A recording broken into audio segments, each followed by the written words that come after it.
Yesu ashimwe cyane. Sanzwe nitwa Apotre Gade Nishimagizwe, ndongoye igisata c'abana mu ishyirahamwe rya IDH, Association d'évangélique pour le développement holistique au Burundi. Ni IDH mu funyafunyo. Ego murakoze cyane. Mu gisata c'abana muri IDH turategura inyigisho zifasha abigisha b'abana mu kubongereza ubumenyi uko bashobora gukorana amwe n'abana. Hama turongera tukagira n'ibikorane byo gutegura mu bana mu gushaka kubafasha kugira ngo bashobore kumva ubutumwa bwiza bwa Yesu Kristo. Hama intumbero yacu dufise cyangwa se imigambi yangiro ni uko tubona abana bose bo mu Burundi bamenye Yesu, bakamumenya nk'umunyarukundo, bakamumenya nk'umunyembabazi, bakamumenya nk'uhoraho, nk'uko ari uhoraho wabo, ari umungere wabo badashobora gukena. Ego IDH ni ishyirahamwe rikorera mu Burundi, kandi turazi imbona kazoza nk'uko umukuru wacu w'igihugu yamabivuga dufise mu Burundi bwacu, kubona uburundi bwifashe mu mwaka wa 2040 n'uburundi buteye imbere mu mwaka wa 2060. Rero kumva kubw'ibyo turafise n'indi migambi twatangiye gukora kandi dufise turiko turabandanya mu gufasha abana mu buryo bwo kwiteza imbere, mu kubaronsa ibyo bakeneye badafise, ko twasanze ari abana benshi bafise ibibazo bitandukanye, kandi tukaba tuzi yuko abana nibwo Burundi cyane niryo shengero, nibwo Burundi niryo shengero gino munsi nejo hazoza. Rero kubwiyo dufise nibyo tuko turakora mu migambi dufise yo kufasha abana b'imfuvyi, mu gutangura kugira nk'ubu dufise, urumva tuza twaratanguye no kugura ikibanza, dushaka no kuzogira inyubako zo gufasha abo bana badafise umva nyene aho baba bana bari mu mabarabara, kugira ngo tubereke urukundo rwa Yesu mu kubaronsa ivyo bakeneye. Ego rero umva turi amino ntara yaguse muri izo ntumbero zibiri mejeje kubabwira. Nizo ntumbero zacu two turafasha umva twari tuzanye intererano y'amakaye, ari abana badafise ibikoresho by'ishure bidakunda ko boshobora kuja ku ishuri. Nk'ubu twaje ngaho kugira ngo tubahe n'ivyo bikoresho kugira ngo bashobore kuja no ku ishuri. Murakoze cyane. Dufise umugambi wuko dufata cyane bajya abana bari mwibarabara, ari abana bari mwibarabara badafise ikibafasha. Rero muri uwo mugambi no kuvuga ngo urumva tutegekanya ko tuzokubakamwo amazu ashobora dushobora gufashizamwo babana bari mwibarabara, tukabakura mwibarabara ku buryo yaho Uburundi bugaragara yuko burimwo abakozi b'Imana kandi burimwo abantu bakorera Imana muri ivyo bikorwa bigaragara by'abana. Rero haniniya ni kuzofashirizamwo abana bo mwibarabara, na cyane mu kubereka urukundo rw'Imana guko baronkaho baba nabone bagategura kazoza kabo. Ukurumva nk'umwana ari mwibarabara, uyo mwana yarihevye, kandi turazi ko umuntu Imana imurungika mu isi afise ico aje gukora. Rero nk'uyo mwana urumva ari mwibarabara nashobora gushisa ya ntumbero y'ico Imana yamuremeye gukora. Ariko tumukuye mwibarabara tukamuzana muri ca kigo, tukamugisha ijambo ry'Imana, tukamwereka urukundo rw'Imana, bizotuma ca kindi Imana yamuremeye gukora nawe numva kimenya, maze akaba yogifasha abandi. Twebwe twovuga ko tubanda tuvyiga, ariko ivyo dushobojwe n'Imana turatangura kubikora. Nk'ubu muri iyo hangiro y'amashuri kandi dufise ni ukugira ngo abana baronye ubumenyi, kandi ubwo bumenyi bubafashe kugira ngo nabo bazogira ico baterera mu gihugu. Hirya yaho baba abantu bamenye Imana, bagire n'ubumenyi kugira ngo bagire ico baterera mu gihugu cacu mu byo gushobora gufasha, nk'uko ari abarongozi bino munsi tubategura nk'abarongozi bino munsi no kuba abarongozi bejo. Rero nk'ubu murabona ko twabitanguye, nk'ubu twabwiye ko twaje tuzanya amakaye, ivyo bikoresho n'ibindi uko Imana izogenda dushoboza itugurira imiryango, niko ivyo byose tuko turabwira tuzogenda tubishikako. Byukuri nta muntu yikwiza muri vyose atari Imana yonyene. Twebwe ico twosaba icambere turasaba amasengesho. abadukurikirana badusengere. Ibikorwa nk'ibi turimwo ni ibikorwa bikeneye amasengesho.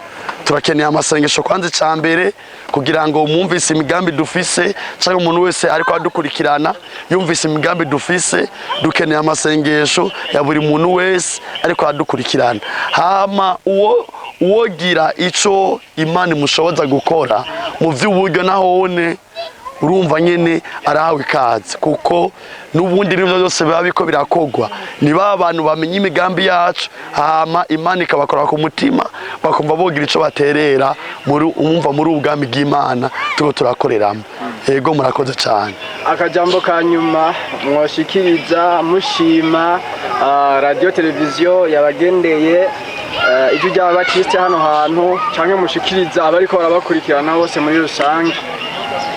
Ya akajambo kanyuma twoshikiriza nuko tubashimiye cyane kuba mwatugendeye, kandi tugatera intege n'abakurikirana rino jwi ry'Ababatiste ko bo bandanya bari kurikirana, kuko ari ijwi ryiza cyane, ari radio na televiziyo nziza cyane iriko irafasha mu by'ubutumwa bwiza. Hama tugamagarira n'abandi bantu bose bari mu ntara cyangwa n'abamaze kurimenya barimenyeshe n'abandi, kuko ni ijwi ryiza cyane uryumvise ibiganiro byabo bakora n'ivyo bajya birumva gutera intege ko nyibi umva doje kuvuga hari umuntu Imana ishobora kuba yasizemwo iyo mbono avyumvise urumva ko cyaye mutera intege nawe niyo kumva nyene yo bandanye. Jewe nk'umurongozi arongoye vy'abana inimero ziwanje ni 61 amajana 896 amajana 768. Ndasubiramwo 61 amajana 896 amajana 768. Aho dusanzwe dukorera ibiro byacu aho biri muri Asiatique commune muri zone Rohero, ahahoze hariyo zone Rohero muri Asiatique, impande yaho niyo dukorera. Uwo habura canke uwo turondera mu vy'igisata c'abana hakeneye kuba twogira ico tumufasha mu byo by'ubumenyi canke n'ibindi, yo turondera kizo nimero tubahaye. Murakoze cyane. Nitwa Audace Baraduhama, nkaba ndi umupastori, nkaba kandi nserukira ishirahamwe ry'abavuga butumwa baharanira iterambere ryuzuye muri rurimi rw'igifaransa, Association des évangéliques pour le développement holistique, mu mfunyapfunyo AEDH Burundi. Intumbero nyamukuru y'ishirahamwe ry'abavuga butumwa baharanira iterambere ryuzuye hano mu Burundi, intumbero yaryo ni ugushigikira amashengero kugira ngo ashobore gukora mu ntumbero yo guteza imbere abenegihugu, amashengero mu buryo bwuzuye. Iyo tuvuze uburyo bwuzuye rero ni ukugira ngo imitima imenye Imana, kandi no kurondera uburyo imibiri imererwa neza, na cane cane mu kwigisha abantu kugira ngo batahure ijambo ry'Imana, kandi no kwigisha abantu n'ubundi buzima bwa misi yose bakwiye kubaho neza kugira ngo barusheho gushima Imana kandi bafise imibereho myiza. Niyo mpamvu dutegura inyigisho zitandukanye, haba ku bavuga butumwa, haba n'inyigisho zifasha ugwaruka canke n'abandi bantu mu buryo bwo kwiteza imbere.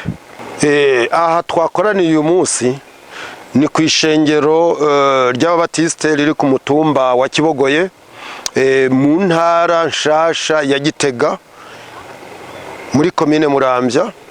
Twakoraniye kuri no shengero ry'Ababatiste aho hateguwe inyigisho ku bana batoya, bamwe kenshi bakunda kuvuga ngo ni Sunday school.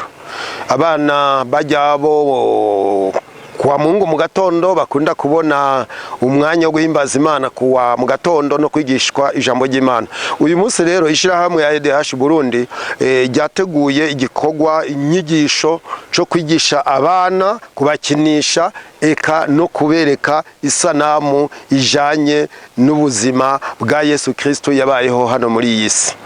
Murakoze cyane. Unashaka ngarutse inyuma, mwari mwabajije muti mbega none ko mwakoraniye hano, mbega mukoranya abana bo mu ishengero rimwe gusa canke n'amashengero yose?